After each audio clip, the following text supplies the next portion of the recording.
Today we got the top 5 Air Jordan 3s of all time. Number 5.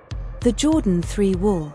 Unlike the traditional leather or suede construction of most Air Jordan 3 models, the retro wool iteration introduces a premium wool upper.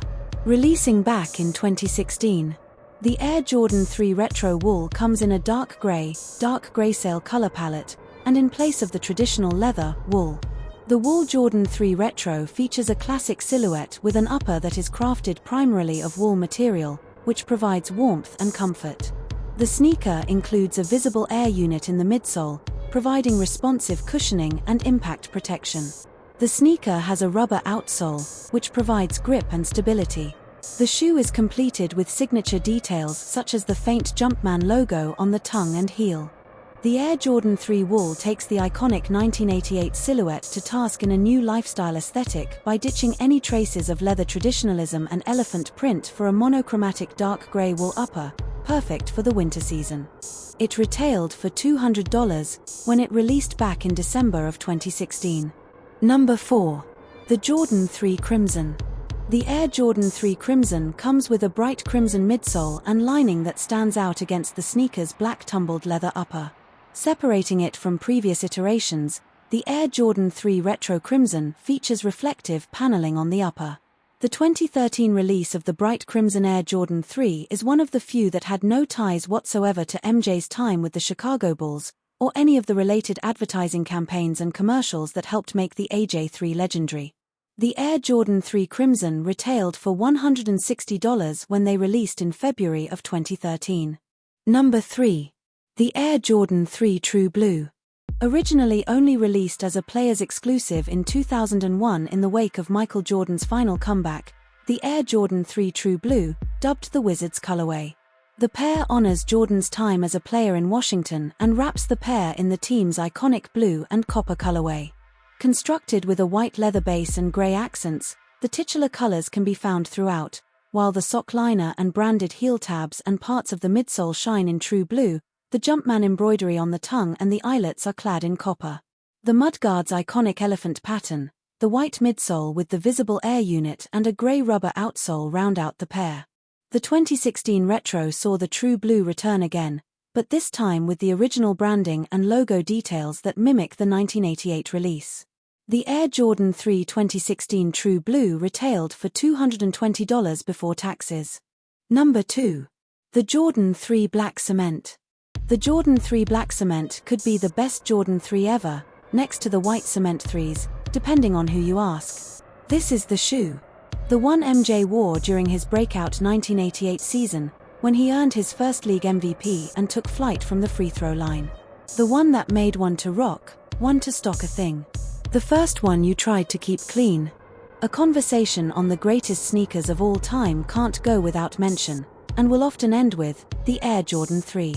Michael Jordan's third signature sneaker from Nike is widely beloved for a design unlike anything that had ever been seen before on a basketball shoe in equal parts of its historical significance.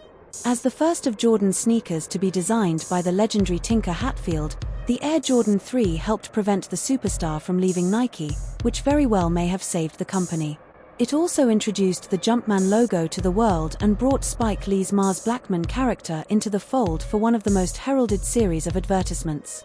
No hyperbole is involved when it comes to discussing the legacy of the Air Jordan 3, beginning with its inaugural release for $100 in 1988 up to highly sought-after collaborations that reinforce its relevance today. With his initial 3-year contract with Nike set to run out, Jordan was heavily considering leaving Nike.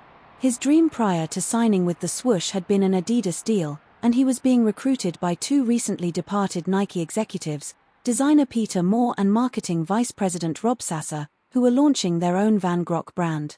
Further threatening to pull Jordan out of Nike was his dislike of the Air Jordan 2, which still makes it a polarizing silhouette among sneakerheads to this day.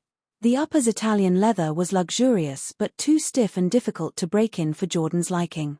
He also considered the sneaker ugly and found the thicker midsole reduced his feeling of the court compared to the Air Jordan 1. Coming off of the success of the Air Jordan 1, Moore and fellow designer Bruce Kilgore were rushed to create its successor.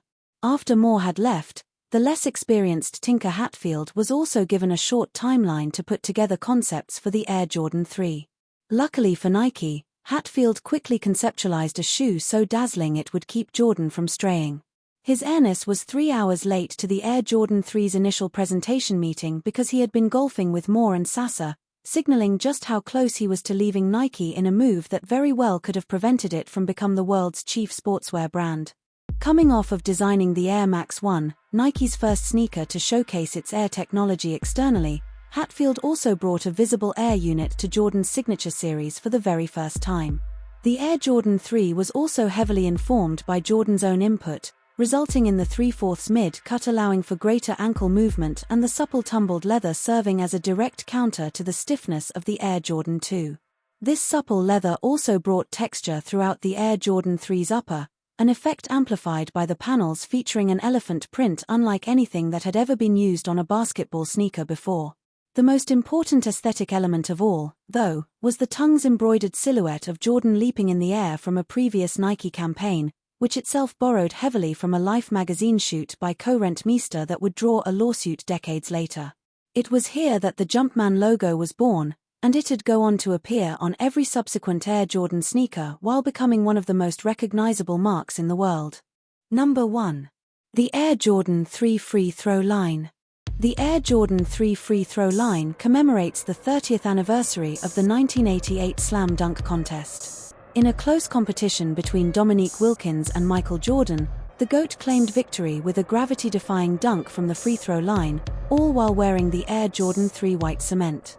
This 2018 tribute release features OG Nike branding, as well as 147 stitched behind the tongues as a nod to the GOAT's score in the final round. In addition, 351 is printed behind the heel tabs to immortalize the time of the legendary dunk. So, why the clear outsole? Flip the shoes over and you'll find a red stripe printed beneath the left shoe symbolizing the free throw line. In the final round of the 1988 Slam Dunk Contest, MJ raced from the opposite end of the court, planted his left foot on the stripe and launched himself toward the rim.